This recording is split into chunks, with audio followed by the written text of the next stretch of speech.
নমস্কার বন্ধুরা, শান্তির পরিবারে আপনাদের সবাইকে স্বাগত। আজ বানাচ্ছি আলু পেঁপে দিয়ে পাঁঠার মাংস। গরম তেলে তেজপাতাগুলো দিয়ে আলুগুলো ভেজে নিচ্ছি, তাতে খুব সুন্দর সেন্ট হয়।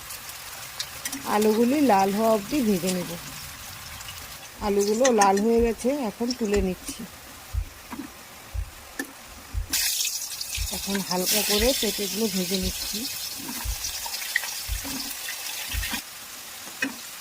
পেঁপেগুলো ভাজা হয়ে গেছে, এগুলো তুলে নিলাম। এখানে কিছু গোটা মশলা, পেঁয়াজ, রসুন আর টমেটো দিয়ে হালকা করে ভেজে নিচ্ছি।